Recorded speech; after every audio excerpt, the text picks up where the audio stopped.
जनसंवाद खबर में आपका स्वागत। जहानाबाद में अपराधियों ने ठेकेदार को मारी गोली, सदर अस्पताल में इलाज के क्रम में हुई मौत।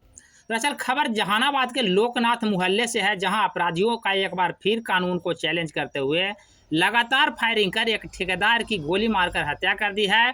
घटना को लेकर प्रत्यक्षदर्शियों का बताना है कि ठेकेदार चंदन बाहर से अपना घर लौट रहा था। इसी दौरान अंधेरे में छुपे अपराधियों ने ताबड़तोड़ फायरिंग कर ठेकेदार को गोली मार दी, जो इलाज के क्रम में सदर अस्पताल में दम तोड़ दिया। घटना के बाद पूरे शहर में सनसनी फैल गई है। लोग एक बार फिर अपराधियों के खौफ से सहमे हुए हैं और पुलिस तत्काल मामले की जांच में जुटी है। तत्काल पुलिस घटनास्थल पर पहुंचकर मामले की जांच कर रही है।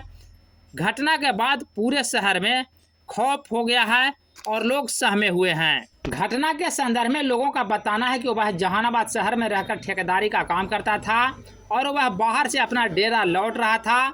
इसी दौरान घटना घटी। शादी से वो घर के नीचे एक गली है अंधेरा, उसी में से एक लड़का निकला, अंधाधुंध फायरिंग करने लगा और ये भागते गए। अब तक इनके पीछे पीछे मारते चला गया और सिर पर मारा, गिरे और सीधे मार गया। कितना गोली मारा? लगभग 4-5 गोली मारा। कहाँ गोली मारा? घर के नीचे लोकनगर। कितने ये लोग? कहीं से आ रहे थे क्या? जी हम लोग आ रहे थे मेला से, बुआ के घर से। वो घात लगाया हुआ था?